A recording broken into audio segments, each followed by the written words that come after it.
하나님의 인도 방식이라고 하는 제목으로 하나님의 말씀을 선포하겠습니다. 18세기 미국의 노예 제도가 한창일 때에 아프리카에서 잡힌 노예들은 노예선에 태워져 미국으로 옮겨졌습니다. 한 노예선에 붙잡혀가던 노예들이 이제 그 선장을 죽이고 선원들을 다 죽이고 배를 점령을 했습니다. 그런데 그 이후에가 문제였습니다.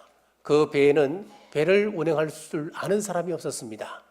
나침반도 있고 지도도 있었습니다만은 그것을 볼 줄 아는 사람이 없었고 결국 그로 인해서 대서양에서 노예들은 다 죽고 말았습니다. 우리의 신앙생활도 마찬가지입니다. 방향을 알려줄 수 있는 지도자가 필요하는데 그 지도자가 바로 우리 주 예수님입니다. 우리 교회의 변함없는 표어 오직 주님, 그래서 저는 참 이 표어가 너무 좋습니다. 그럼 하나님께서는 우리를 어떤 방식으로 인도하시는지 구체적으로 살펴보겠습니다. 하나님의 인도 방식에는 4가지 큰 특징이 있습니다. 첫 번째, 하나님은 순종하는 백성들에게 구름 기둥을 보내주셨습니다. 15절 말씀입니다. 성막을 세운 날에 구름이 성막 곧 정거의 성막을 덮었고 저녁이 되면 성막 위에 불 모양 같은 것이 나타나서 아침까지 이르렀으되. 출애굽기 13장 21절을 보면은 구름 기둥이 처음으로 나타난 장면을 기록하고 있습니다. 여호와께서 그들 앞에서 가시며 낮에는 구름 기둥으로 그들의 길을 인도하시고 밤에는 불 기둥으로 그들에게 비추사 낮이나 밤이나 진행하게 하시니. 오늘 9장에 구름 기둥은 처음 두 번째 나타나는 겁니다. 출애굽기 13장과 민수기 9장의 공통점은 이스라엘 백성들이 유월절을 지켰다고 하는 그런 공통점을 가지고 있습니다. 그런 후에 구름 기둥이 나타났습니다.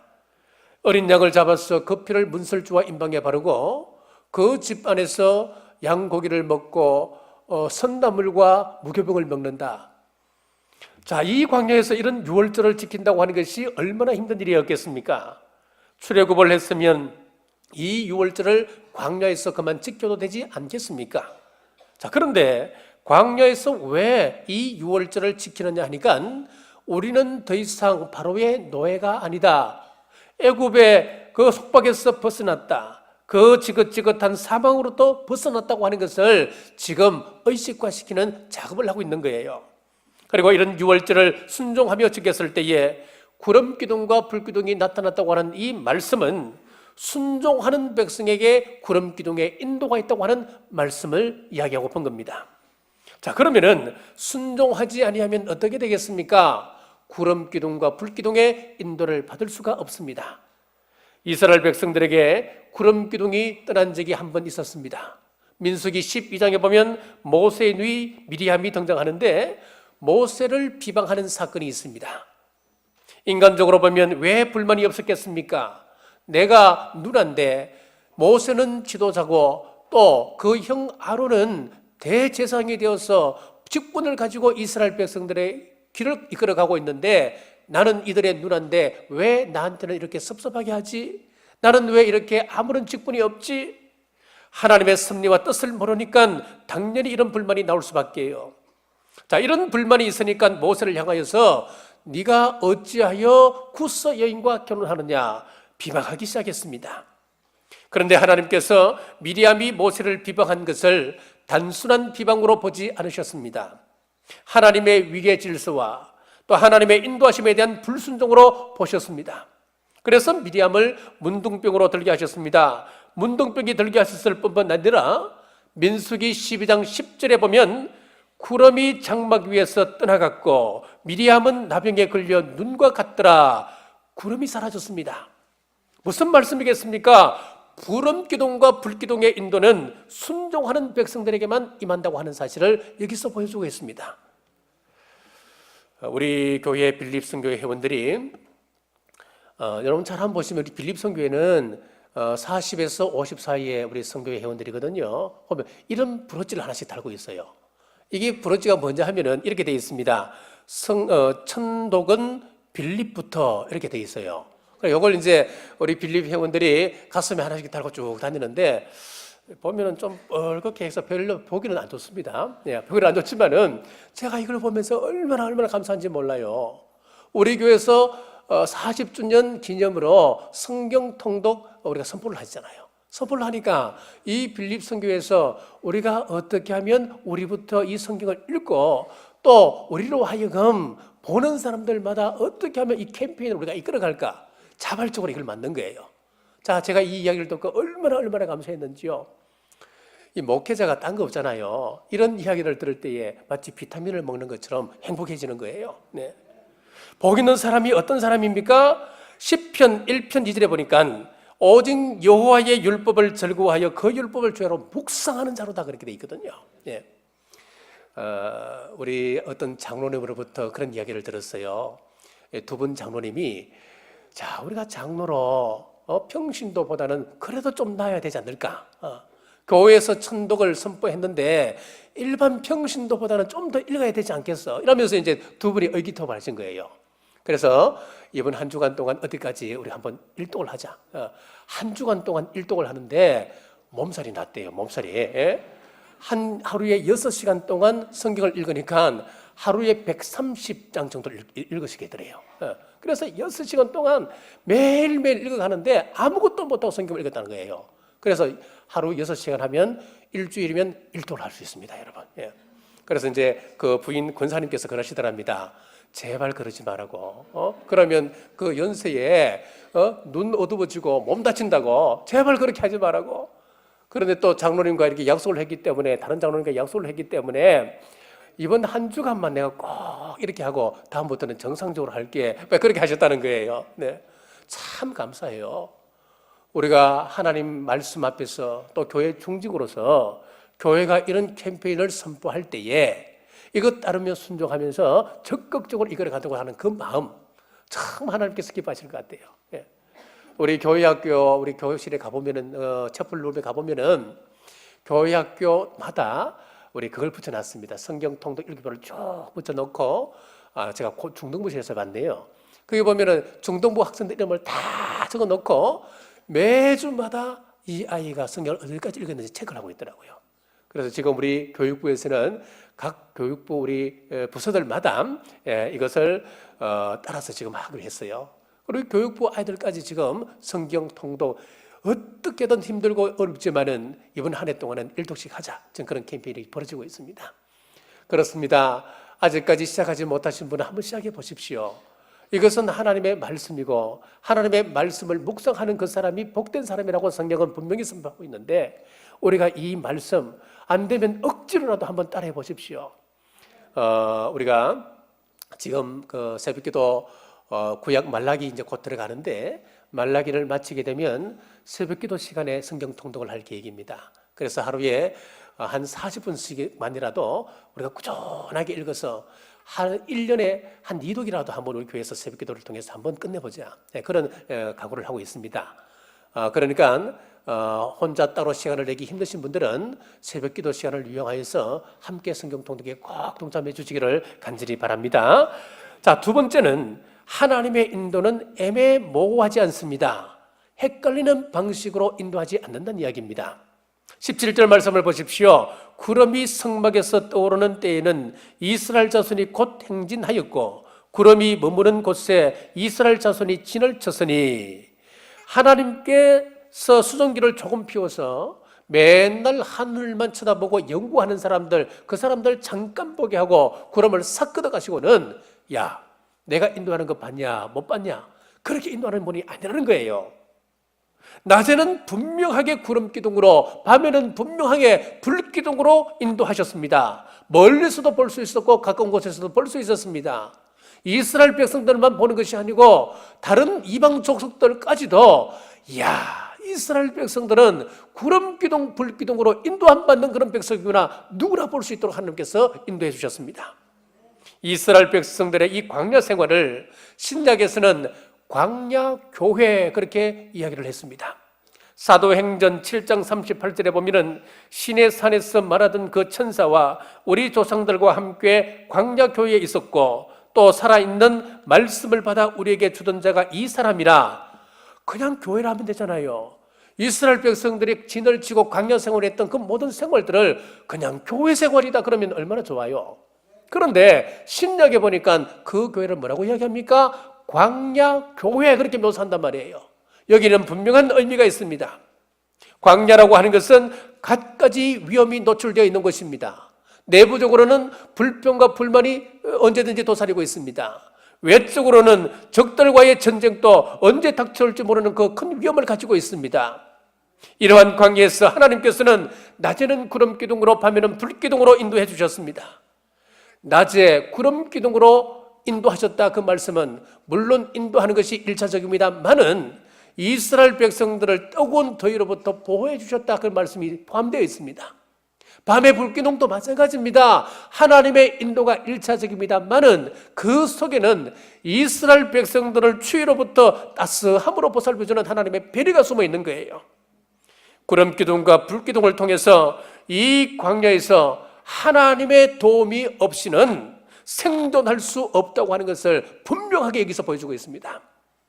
마찬가지로 오늘 또 이 세상 교회는 갖가지 위험에 노출되어 있습니다.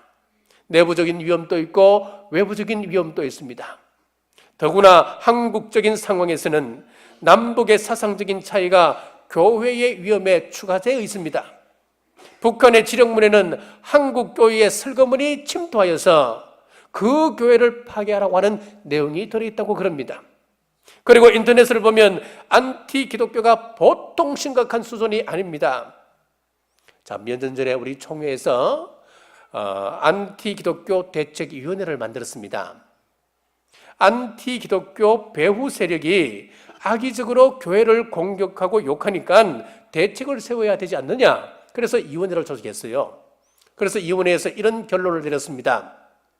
안티 세력들이 일부를 가지고 마치 한국교회 전체 문제인 것처럼 자꾸 문제를 부각할 때에 이 위원회에서 공식적인 어떤 대책을 내어놓으면은 아니면 반박문을 내게 되면은 사회적인 이슈가 될 수 있다.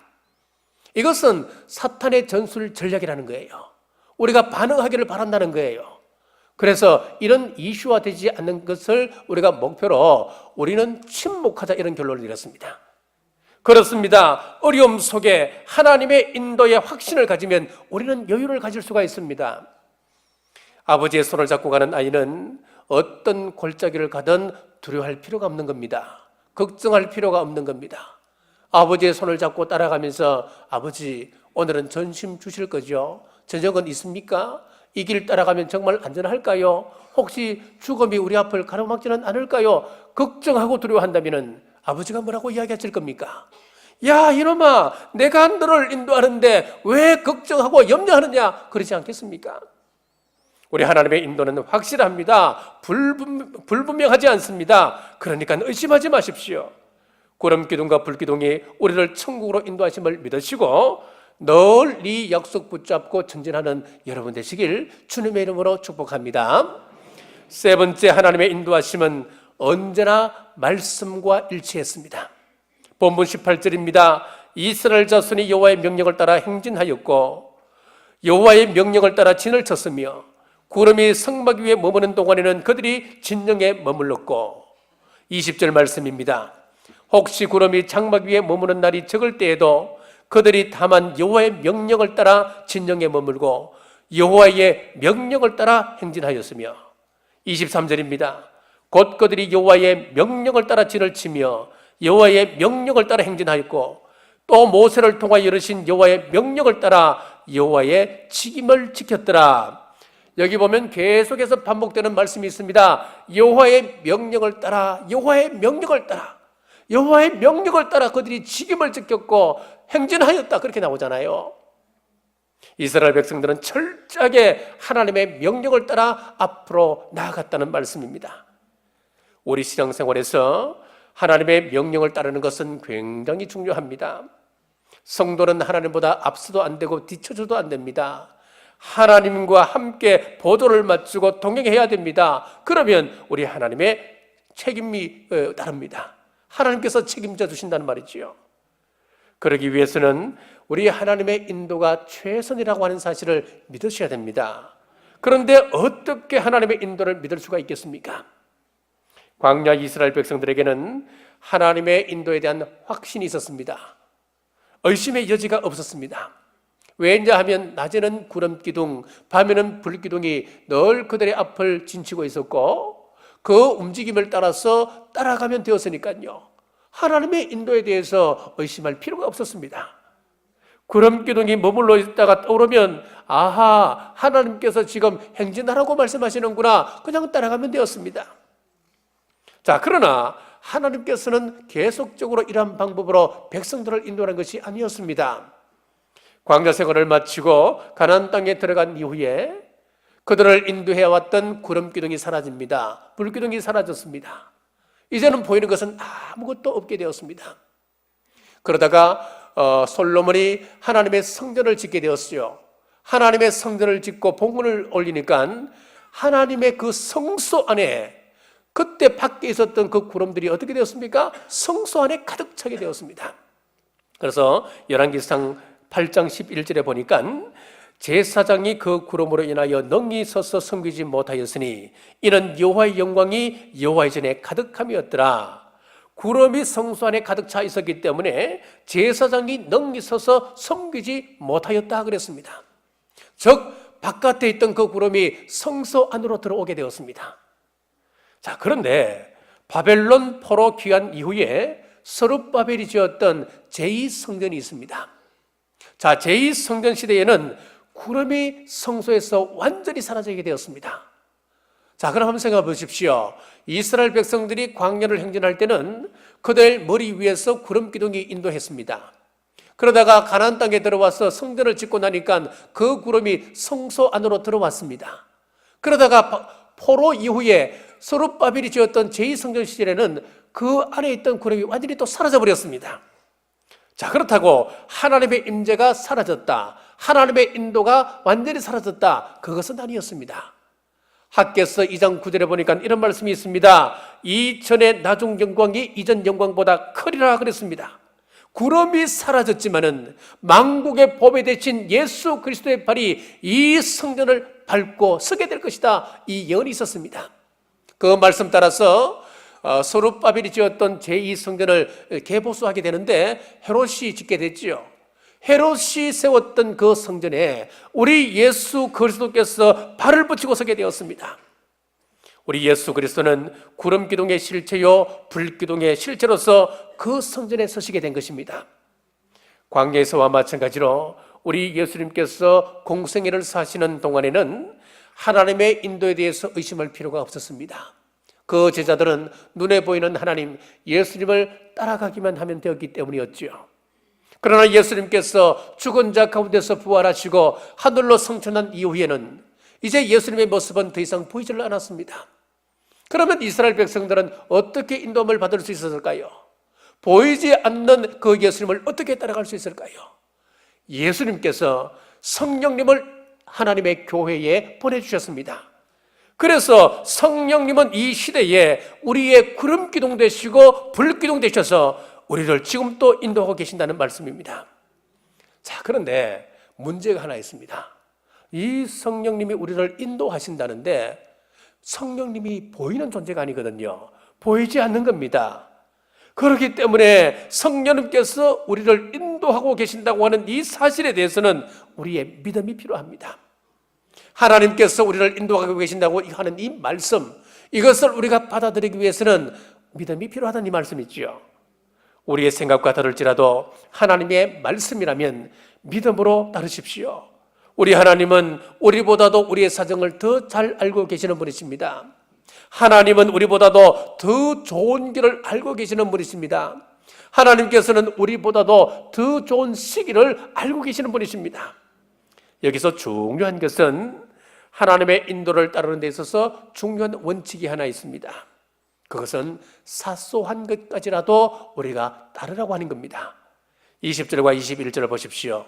혹시 구름이 장막 위에 머무는 날이 적을 때에도 그들이 다만 여호와의 명령을 따라 진영에 머물고 여호와의 명령을 따라 행진하였으며 혹시 구름이 저녁부터 아침까지 있다가 아침에 그 구름이 떠오를 때에는 그들이 행진하였고 구름이 밤낮 있다가 떠오르면 곧 행진하였으며 이스라엘 백성들이 광야에서 사소한 징후까지 따르는 것은 어려운 일이었습니다. 자, 예를 들어 볼까요? 이스라엘 백성들이 행진을 하다가 구름이 멈추었습니다. 그러면은 그곳에 멈추어 서서 이스라엘 백성들이 진을 치는 겁니다. 진을 칠 때 이스라엘 사람들은 대충 치는 것이 아니었습니다. 성막을 중심으로 하고 동서남북으로 12지파가 3개 지파씩 나누어서 진을 치게 되는데 깃발을 따라서 행과 오를 정확하게 맞추었습니다. 그러니까 얼마나 힘들었겠습니까? 광야가 평지였겠습니까? 물론 평지가 있습니다만 부분적으로 보면은 분명히 거기에는 장애가 있을 거예요. 하지만 이스라엘 백성들은 어떻게 하든 그것을 다 극복하고 행과 오를 정확하게 열을 지었습니다. 보통 일이 아니었습니다.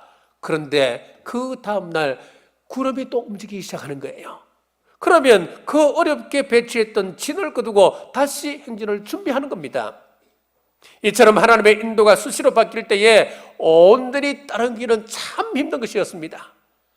사소한 것을 무시하고 싶은 생각이 들 수도 있습니다. 그러나 이스라엘 백성들은 이런 사소한 징후까지도 온전히 순종하고 따라갔다라고 성경은 말씀하고 있습니다. 신앙생활에서도 하나님의 사소한 인도까지 따르는 것은 매우 중요합니다. 대부분의 성도들은 큰 것은 그런 대로 따라갑니다. 사회적으로 보면 분명한 죄는 우리 성도들이 잘 짓지는 않습니다. 이런 면에서 보면 신자와 불신자들은 분명히 차이가 있는 것이지요. 그러나 사소한 명령에는 무관심합니다. 교통신호도 분명한 것은 잘 지킵니다. 그러나 사소한 것 무시하고 이까지쯤이야 한 번쯤이야 하다가 큰 사고를 당하지 않습니까? 우리 하나님의 명령도 마찬가지입니다. 모든 것을 잘 지키다가 사소한 것 한 가지 때문에 우리가 죄인 되는 것 아닙니까? 그러므로 사소한 것, 사소하게 보이는 것까지라도 하나님의 뜻을 온전히 따르는 우리 남북의 온 권속들 되시길 주님의 이름으로 축복합니다. 자, 네 번째는 하나님의 인도하심에 중요한 포인트가 있습니다. 그것은 바로 공동체입니다. 잠언 15장 22절에 보면은 의논이 없으면 경영이 파하고 모사가 많으면 경영이 성립하느니라 라고 했습니다. 때문에 우리가 하나님의 인도하심을 구할 때는 공동체의 뜻을 중요하게 여기셔야 됩니다. 사도행전 15장에서도 기독교 역사상 가장 중요한 교리를 교회 회의를 통해서 결정하는 것을 보여주고 있습니다. 이제 복음이 이방 세계에 쭉 전파되었습니다. 전파되니까 이제 어떤 문제가 등장하느냐 하니까 이방인들은 할례를 행한 사람들이 아니었습니다. 그러니까 이 유대인들 입장에서 볼 때는 아무리 기독교를 받아들이고 예수님을 영접했다 하더라도 저들이 진정 크리스찬이 되려고 하면은 1차적으로는 할례를 받고 그 다음에 예수님을 영접해야 그 사람이 기독교인이 될 수 있다, 그렇게 생각한 거예요. 자, 그러니까 이 예루살렘 교회 안에도 굉장히 의견이 분분했습니다. 그렇지만 그 분분했던 의견들을 어떻게 조율하냐니까 공동체 속에서 의논을 통해서 그것을 결정해 가는 거예요. 그래서 여기서 결정을 내는 것이 누구냐니까 예수님의 육신의 제자였던 야고보가 이런 결론을 내립니다. 앞으로 이방인들이 그리스도인이 되려고 한다면은 할례와는 상관없고 믿음만 있으면 그 사람은 그리스도인이 될 수 있다. 자기의 생각이겠습니까? 아니었습니다, 여러분. 공동체 안에서 결정된 그 하나된 의견을 그냥 공부하는 거예요. 내비게이터 선교회를 창립했던 도슨 드로트맨 이 목사님이 이런 이야기를 했습니다.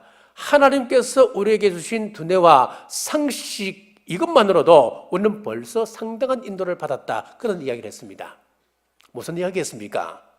우리가 교회 일을 할 때에 상식적으로만 판단해도 특별한 경우를 제외하고는 우리가 하나님의 뜻에 크게 벗어나지 않는다, 그 이야기예요. 다수가 믿음으로 생각하고 판단하는 것은 공동체를 향한 하나님의 인도라고 하는 사실을 잊어서는 안 됩니다. 그래서 그 공동체가 내린 결정은 소중한 것입니다. 그러므로 각 기관에서 결정된 그 사항은 내 생각과 내 사상과 다르다 하더라도 우리는 순종하고 따라가셔야 됩니다. 자, 어떤 결정을 해놓고 집에 돌아가서 부인 이야기를 들어보니까 전혀 다른 이야기를 하거든요. 그러니까 부인 생각을 따라가서 다시 와서 그 기관에 결정된 사항을 번복하려고 하고 뒤집으려고 하는 사람이 있단 말이에요. 여러분 그렇게 시도한다면 그 공동체는 큰 어려움을 당하는 것입니다. 우리 하나님의 은혜로 발리 선교센터 준공식을 은혜 가운데 잘 마치고 돌아왔습니다. 여기까지 오기까지 수많은 어려움들이 있었습니다. 6개 교회가 서로 모여서 의견을 조율하고 또 그 여건들이 서로 다른 상황에서 한 가지 비전을 향하여서 함께 이끌어간다. 참 힘들었습니다. 6개 교회 목사님들이 함께 모여서 의견 조율하는 데만 이 시간들이 굉장히 걸렸었어요. 모여서 회의를 시작하면은 밤 12시, 1시가 보통이었습니다. 생각들이 서로 다르니까요. 우리가 비전을 서로 공유한다고 하는 것이 그렇게 힘든 겁니다. 자, 포기하고 싶은 생각이 수십 번도 더 있었습니다. 이런 과정 속에서 한 가지 사항이 결정되면은 모든 교회가 순종하고 비전을 이루기 위해서 한 마음으로 나아갔습니다. 동인선교회 이사로 있는 이관희 장로님이라고 하는 분이 있습니다. 이분은 미국의 외과 의사인데 이분이 블루오션이라고 하는 NGO 단체를 만들어서 세계 여러 곳에 큰 도움을 주는 그런 분이에요. 이분은 관절약을 개발해서 1분에 5천억을 판매하고 FDA 승인을 지금 앞두고 있습니다. 이분이 우리 동인 유사의 이사로 있는데 동인 발리의 선교센터가 건립되고 있는 중에 한번 발리를 방문했던가 봐요. 방문을 해서 이 센터를 보고는 자기가 한국에서 미국으로 건너갈 때에 이런 기도를 했답니다. 앞으로 내가 성공하면은 교회와 학교와 병원이 있는 곳을 내가 섬기고 싶다. 꼭 설립하리라. 그런 각오를 하고 미국으로 갔다는 거예요. 이 사람이 성공하여서 이제 발리에 와서 선교센터 건립을 쭉 살펴보면서 하나님께서 그때 꿈을 꾸었던 하나님 말씀 앞에 내가 비전을 품고 기도했던 것이 바로 여기구나. 그러면서 그렇게 감격했다는 거예요. 자, 이렇게 보면은 25년 전에 한 장로님의 기도로부터 시작되었다고 하는 것을 알 수가 있고 그 기도의 결과로 7년 전에 동인 선교회가 발족되었고 그 열매로 지금 선교센터가 이루어졌습니다. 앞으로 이곳에서 클리닉 센터와 직업학교, 봉제학교, 또 바리스타 교육, 제빵 교육 등 다양한 사역이 펼쳐져 나갈 겁니다. 이 모든 것이 하나님의 인도하심입니다. 수많은 어려움이 있었습니다만은 여기까지 올 수 있었던 것은 하나님께서 이 사역을 기뻐하시고 이 사역 위에 함께 하신다고 하는 임마누엘의 믿음이 있었기 때문에 6개 교회가 함께 올 수 있었습니다. 성경은 곳곳에서 하나님께서 함께 하고 계신다고 하는 약속이 가득 차 있습니다. 모세가 떠난 이후에 두려워하는 여호수아에게 말씀합니다. 여호수아 1장 5절 말씀에 내 평생에 너를 능히 대적할 자가 없으리니 내가 모세와 함께 있었던 것 같이 너와 함께 있을 것입니다. 내가 너를 떠나지 아니하며 버리지 아니하리니. 시편 23편 4절에 다윗에게도 이렇게 다윗도 이렇게 고백합니다. 내가 사망의 엄침한 골짜기로 다닐지라도 해를 두려워하지 않을 것은 주께서 나와 함께 하심이라. 우리 예수님께서도 마태복음 28장 20절에 볼지어다 내가 세상 끝날까지 너희와 항상 함께 있으리라. 우리 성경을 한번 펼쳐보십시오. 성경 곳곳에서는 하나님께서 우리와 함께하고 계신다 이 말씀으로 가득 차 있습니다. 본문에 하나님께서 이스라엘 백성들 앞에 세워놓으셨던 구름기둥과 불기둥의 의미가 무엇일까요? 하나님께서 지금 이스라엘 백성과 함께하고 계신다. 임마누엘 하나님이 지금 백성들을 동행하고 계신다. 그 이야기 아니겠습니까? 자, 발리 최북단에 위치한 상가라자 지역에 루마 바빠꾸라고 하는 고아원이 있습니다. 이 루마 바빠꾸 고아원에는 아이들이 한 35명이 함께 지내고 있는데 이 아이들 표정을 보면은요, 그 표정에 은혜를 받습니다. 곧 보통 고아원 그러면 아이들 얼굴이 침통하고 어둡고 그럴 거 아니에요. 그런데 이 아이들은요, 발리의 어떤 아이들보다 행복한 얼굴을 하고 있어요. 우리가 방문하니까 이 아이들이 뛰어나와서 손을 잡고 이 아이들이 춤을 추고 찬송을 부르고 또 이 아이들이 식사를 할 때는 우리 갔던 이 선교팀들 다 하나하나 이 아이들이 다 섬겨주고 너무너무 행복해요. 이 아이들을 보면은. 그런데 이 아이들이 이렇게 행복할 수 있었던 것은 따샤라고 하는 원장님이 있기 때문에 그래요. 자, 이 따샤라고 하는 원장님의 그 가문을 보면 이런 스토리가 있습니다. 이 사람은 원래 왕족이었습니다. 왕족이었는데 어떤 일이 있었냐 하니까, 자, 이 발리에는 7개 왕국이 있습니다. 제주도보다 조금 더 큰 그런 섬인데 굉장히 큰 섬이죠. 7개 왕국이 있어요. 그 왕국 가운데 제일 우두머리 왕국이 어디냐면 바로 상하라자 지역에 있는 이 왕국이에요. 거기에 한 왕이 있었습니다. 이 왕이 예수님을 영접하게 되었습니다. 성령님을 받고 은혜를 체험하게 되어서 이제 성경을 읽게 되는데, 성경을 읽다가 이분이 귀한 것을 발견했습니다. 하나님께서 우리와 함께하고 계신다. 임마누엘, 이 임마누엘 사상이 가슴속에 꽉 차가 찾아오기 시작한 거예요. 자, 자기들이 믿는 발리씨는 인간과 함께 한다는 이야기가 없는데 어떻게 기독교에서는 하나님께서 인간과 함께 동행하시냐? 그리고 이분 가슴속에 뭐가 또 하나 있었냐니까 내세에 대한 두려움이 있었습니다. 우리 인간이 죽으면 어떻게 하나? 인간이 죽으면 어디로 갈까? 고민하다가 하나님께서 우리와 함께하고 계시는데 죽어서까지 천국에서까지 우리와 동행하고 계신다. 여기에 큰 은혜를 받은 거예요.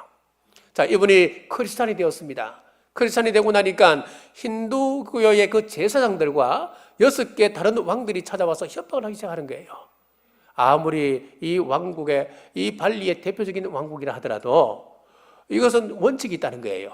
자, 발리의 신을 선택할 것인가? 아니면 하나님을 선택할 것인가? 그래서 크리스찬이 될 것인가? 이 둘 중에 하나를 선택하는 거예요. 그때 이 왕이 어떻게 얘기했습니까? 자신의 안락을 버리고 또 자신이 늦음하게 찾았던 그 예수님을 놓칠 수가 없는 거예요. 그래서 평생 동안 권세를 누리며 떵떵거리며 살 수 있는 이 길을 포기하고 왕위를 포기하고 그는 기꺼이 크리스찬이 된 거예요. 그때 이 사람이 왕이 된 연도가 1944년도예요. 우리나라 해방 바로 앞에지요. 그러다가 6년 동안만 왕기에서 왕 생활을 하다가 1950년도에 이 사람이 왕위를 거절하고 자기가 내려오면서 어떤 결단을 하게 됐냐면은 나는 하나님과 동행하는 사람이니까 생활부터 바뀌어야 되겠다. 그래서 자기 왕국의 땅을 전부 다 나누어서 백성들에게 다 나눠줘 버립니다. 그리고는 외롭고 쓸쓸하고 박해받고 핍박받는 그 크리스찬 길을 이 사람이 기꺼이 걸어가게 된 거예요. 그러면서 자신의 아들에게는 목사를 시켰습니다. 신학교를 보내서 목회자가 되어서 30년 동안 목회 생활하다가 저희들이 방문하기 한 달 전에 세상을 떠났습니다. 그 딸이 누구냐 하니까 바로 따샤라고 하는 이 원장님이에요. 이 원장님도 어떤 삶을 사느냐 하니까 자신의 모든 사진을 털어서 고아원을 만들었습니다. 그리고 그걸 지금 운영하고 있는 거예요. 자, 저는요 이분들을 바라보면서 얼마나 큰 은혜를 받은지 모릅니다. 이 발리에는 기독교 인구가 1%밖에 안 돼요. 발리 인구가 450만인데 그러니까 1%니까 4만 5천밖에 안 돼요. 이 발리는 힌두교가 95%인데 이 힌두교는 참 배타적인 그런 종교관을 가지고 있어요. 다른 종교가 들어오면 그 종교의 문제만큼은 굉장히 배타적입니다. 그 사회에서 기독교인으로 살아간다고 하는 것은 핍박을 감수해야 됩니다. 자기의 이권을 포기해야 됩니다. 그래서 지금 기독교인들이 대부분 산 위로 다 올라가 있습니다. 자, 여러분 왜 이 왕위를 포기하고 이 사람이 이런 삶을 살 수 있었는가? 결정적인 하나 있습니다. 바로 임마누엘 사상입니다. 하나님께서 우리와 동행하고 계신다. 이 현세뿐만 아니라 내세까지 하나님께서 나와 동행하신다. 임마누엘. 그렇습니다. 혼자라고 생각하면 힘없고 나약합니다. 절망할 수밖에 없습니다. 그러나 우리 주님께서 나와 함께하고 계신다 믿으면 우리는 어떤 상황 속에서도 감사할 수 있습니다. 담대할 수 있습니다. 기뻐할 수 있습니다. 우리는 능력 있는 삶을 살아가게 되는 것입니다. 광야에서 구름기둥과 불기둥으로 인도하셨듯이 오늘날 우리에게 구름기둥과 불기둥은 바로 성령님입니다. 성령님께서 우리와 함께하며 우리를 보호하고 계십니다. 성령님의 인도하심에 온전히 순종하며 따르면 이 시대를 읽는 분명한 통찰력을 우리에게 허락해 주십니다. 자, 우리 요한계시록을 보면은 서로 대조되는 두 여자가 나옵니다. 계시록 17장에 보면 짐승을 탄 음녀가 나오고 요한계시록 12장에 보면 해 입은 여자가 등장합니다. 17장의 음녀는 배도한 음녀 교회를 가리킵니다. 음녀가 짐승을 탔다고 하는 것은 짐승이 세계적인 권세를 누리게 될 때에 함께 의기투합하여 번영을 누리는 겁니다. 종교다움주의를 받아들입니다. 반성경적인 기독교 사상을 받아들이게 되는 겁니다. 반성경적인 사상을 받아들이게 되는 겁니다. 그러나 계시록 12장의 해 입은 여자는 세상의 권세와 야합하지 아니하고 용과 대적을 합니다. 신앙의 절기를 포기하지 않습니다. 평화의 탈을 쓴 용의 정체를 알고 목숨을 걸고 음력 교회와 공조를 거부합니다. 여러분, 이런 힘이 어디서 나오겠습니까? 계시록에 일관되게 주장하는 이 말씀이 있는데, 성령님의 도움을 입게 되면은 성령님이 능히 감당할 능력을 주신다고 하는 것입니다. 그러므로 광야교회에서 구름기둥, 불기둥의 인도를 받았던 것처럼 성령님의 인도에 민감하라, 그렇게 우리에게 촉구하고 있는 거예요. 사랑하는 여러분, 성령님의 인도에 순종할 때에 보호하시고 인도하시는 하나님의 역사가 이 시대 여러분들에게 함께 하시길 주님의 이름으로 축복합니다. 기도하겠습니다. 하나님, 오늘 또 함께 하심을 감사합니다. 말씀 앞에 온전히 순종할 때 구름기둥, 불기둥의 인도를 받았던 이스라엘처럼 이 시대 성령님의 인도에 민감하게 하여 주옵소서. 그리하여 음력 교회와의 공조를 거부하고 신앙의 절개를 지켜나갈 때에 우리 주님 다시 오실 때 천국 백성 되게 하여 주옵소서. 다시 오실 예수 그리스도 이름으로 간절히 기도드리옵나이다.